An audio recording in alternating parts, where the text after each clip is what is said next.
Let's start with borderline personality disorder. Dr. Amy House is a clinical psychologist at MCG at AU. Dr. House, thanks a lot for being here today. We appreciate you helping us understand BPD. Yes, thank you for having me. I'm glad to be here. Well, it's our pleasure. So I'm on the internet last night and I just do a cursory BPD search and it says borderline personality disorder is a mental health disorder that impacts the way you think and feel about yourself and others, causing problems functioning in everyday life. At first I thought, well, we all have that. And so my question to you is, what separates a moody person or a person who may have up or down days from someone who perhaps has reached a problem area? Yeah. So you're right. I mean, everybody experiences moods and changes in moods, and sometimes we experience really intense emotions that are painful, and that's all part of normal life. Borderline personality disorder is a disorder, we call it a disorder of emotion regulation. So people who have this disorder are just exquisitely sensitive to things happening in their environment and experience a lot of intense emotions very frequently that last for a long time and usually are very painful. Is it because of an imbalance of some sort? Do we know yet? Does it vary from person to person, like a chemical imbalance? Well, there's no evidence that there's a chemical imbalance, but there is a theory about how borderline personality disorder develops. It's really a developmental model of something that starts in childhood and you begin to see evidence of it in adolescence and then into adulthood. And what we think happens is that there are some people who are just more biologically vulnerable for whatever reason, and we know there's a certain percentage of the population that has kind of just a more emotionally sensitive temperament, and that's just a normal variation of temperament.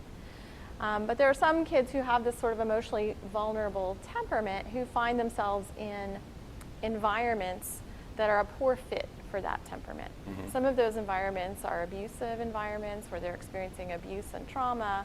Other times it's a family who is really trying to do the best they can but are far less emotional than their child, and they don't really understand their emotional child, and they inadvertently really invalidate that child and give messages that the child shouldn't be the way that they are, or punish and criticize them for being so emotional. And this kind of over time, being in a really emotionally sensitive person in an environment that's punishing or invalidating creates this pervasive kind of dysregulation in emotions. Are you talking about a parent or a caregiver who might say, why are you so moody? I don't get you. Why aren't you normal? Would it be that kind of thing that we're witnessing as the parent? Yeah, that kind of thing. And but you know, some of that is a normal part of childhood. Sure.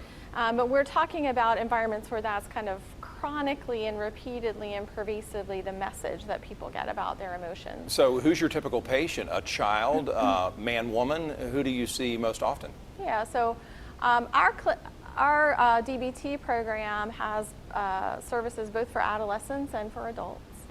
And typically the reason why people are coming into treatment is not just that they're having intense emotions, but that they're having extreme behaviors. And so what you see is people who are driven by their emotions to engage in extreme behaviors, or they're engaging in extreme behaviors to try to escape their emotions. What's an extreme behavior? Things like attempting suicide, harming themselves through cutting or burning, engaging in substance abuse behavior, other kinds of risky and self-destructive behaviors that are often why people end up coming to treatment and coming to our program. Can you inherit it? You know, there's really no clear research on that right now in terms of whether there's something that's inherited. Most likely what's inherited is just this temperament style that I talked about that by itself isn't a disorder, it isn't problematic. All right, I don't want to stay on it too long because of our time that we have together, but I do want to maybe get a clearer understanding of how someone can determine that someone they know or love or themselves might have borderline personality disorder and when they should seek help. In other words, do those extreme behaviors, and you're talking about excessive spending. You're talking about sex. I'm sure you're talking about drug and alcohol abuse, perhaps. Right. Is it when those become an everyday occurrence that you realize, I better call somebody?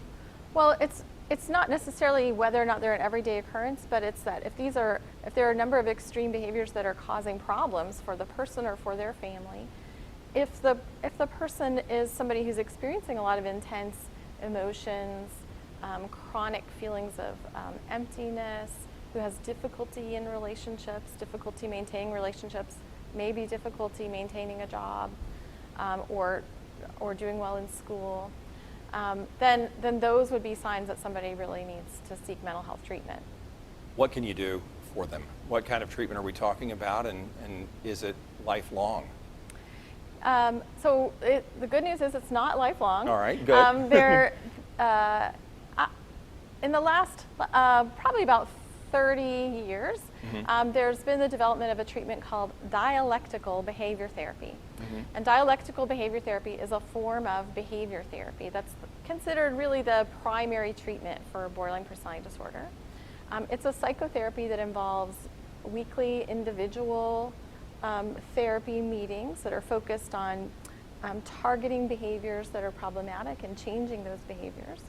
Along with that, there's a weekly skills training class. So the idea is that people really need to learn skills to manage themselves, their emotions, and their behaviors and their relationships more effectively. And so we have skills training classes to teach those skills. And then the therapists who are involved in this program meet regularly as well. Part of the treatment is therapists meet regularly for consultation to keep the treatment going well together. So we have a comprehensive DBT program here at MCG that includes those components. How long, best case scenario, from the time you start DBT treatment and the time where you're released back into the world with the coping skills you need? Yeah, so it really depends on the individual and the severity of the problem and how long they've been dealing with it.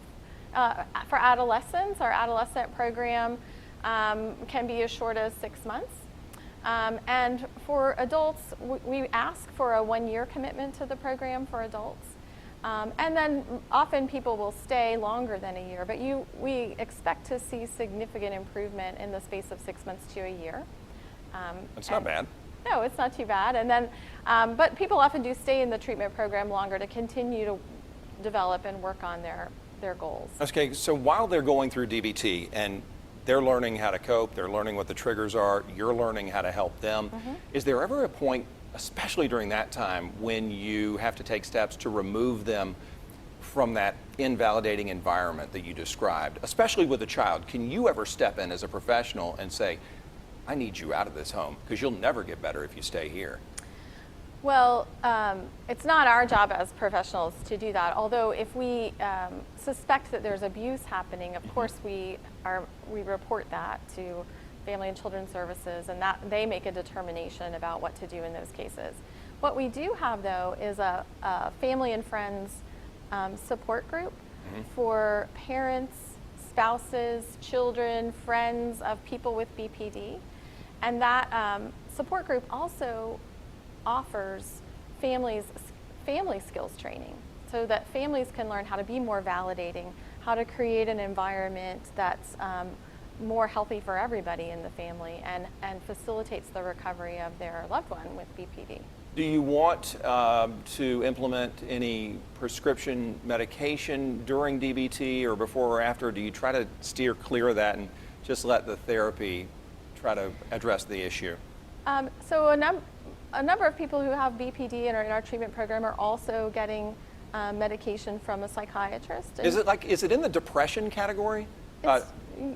Borderline personality? No, not necessarily. It's really more pervasive than that. So it's not just a mood disorder, but it's also behavior and the ways that you think about things. It's that's why it's called a personality disorder, is because it's just this sort of comprehensive set of problems and patterns. Yeah.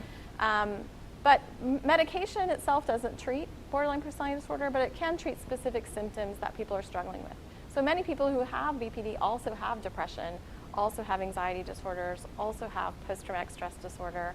And so sometimes medication can be helpful in the treatment of some of those things. What about any success stories that you've seen just My question is, how does it make you feel? I'm certain that you've seen someone go from a pretty dark place to a place where they can get back into society. I just wanted to see how you feel about that. It's got to feel wonderful.